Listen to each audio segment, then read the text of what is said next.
Mary, what's the deal with me being stuck solo at my sister's wedding? I found myself isolated, and when I inquired about it to her mother-in-law, she smirked before replying. Oh, was that the case? Well, it's all right. A middle school graduate is hardly a feather in the family cap.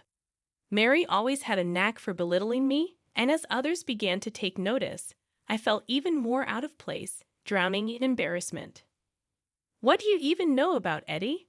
And you don't know my brother, I muttered, feeling utterly defeated. Then my sister Michelle appeared, and the dynamic shifted. My name's Eddie Smith. I turned 42 this year.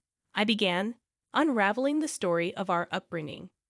Ever since our parents passed away in a car accident when we were kids, Michelle and I, just a year apart, were raised by our grandparents. Though we felt vulnerable without our parents, our grandparents filled our lives with love, ensuring we never felt alone. However, as our grandparents grew older, I felt the weight of responsibility.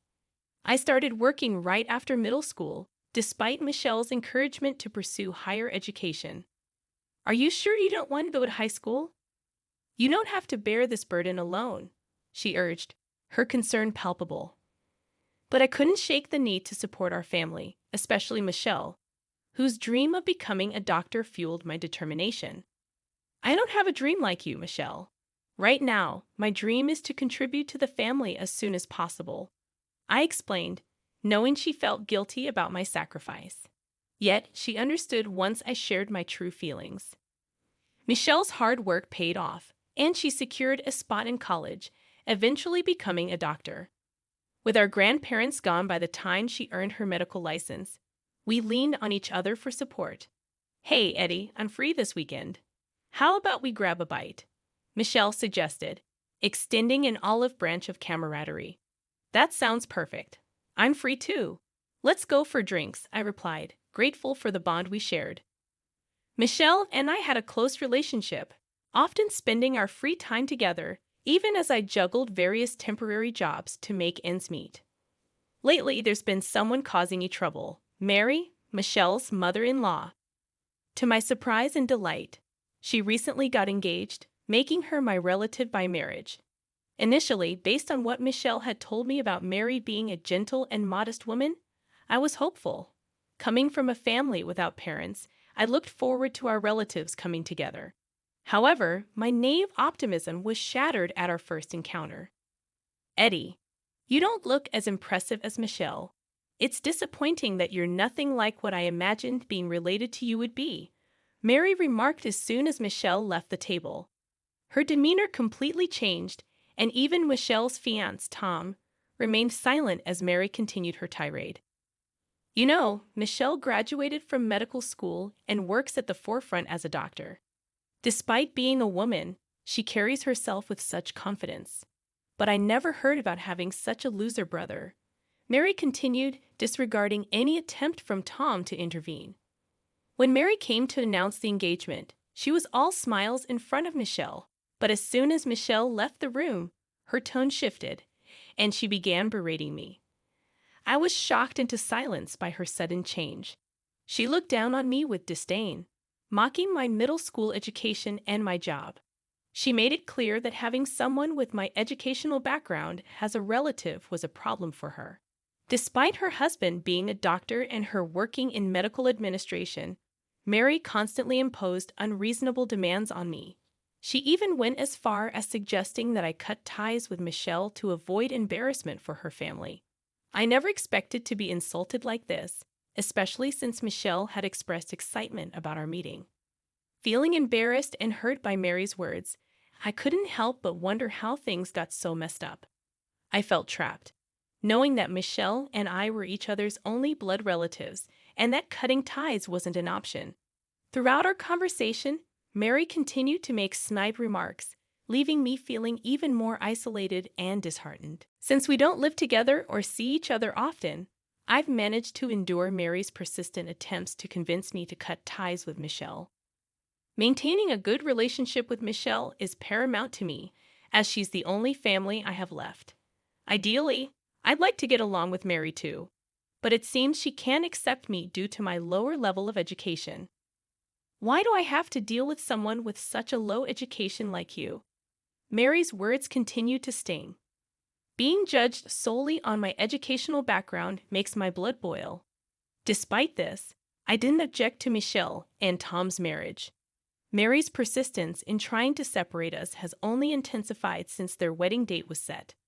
Reluctantly, I prepared for the wedding, knowing I couldn't miss such a significant family event despite my apprehensions. Upon arrival at the venue, I was shocked to find myself seated alone at the back, contrary to what Michelle had assured me. Mary's presence only added to my discomfort, her judgmental gaze making me feel even more out of place.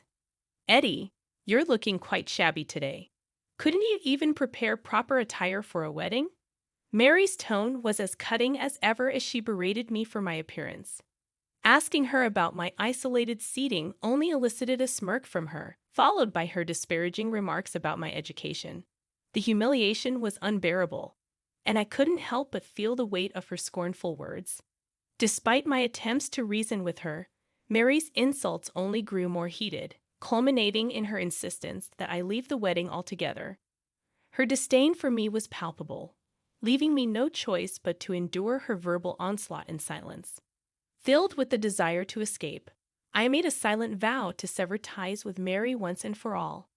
However, before I could make my exit, Michelle approached me, unaware of the turmoil brewing within me. Before I could utter a word to Michelle, Mary interjected, dismissing me as a failure of a brother and suggesting that I leave. Michelle, however, defended me, citing how I had supported her journey to becoming a doctor. Despite her protests, Mary continued to belittle me, claiming that our family was now part of the upper class, unlike me. As the tension escalated, Peter, Michelle's fiancé, intervened, urging us to stop causing a scene.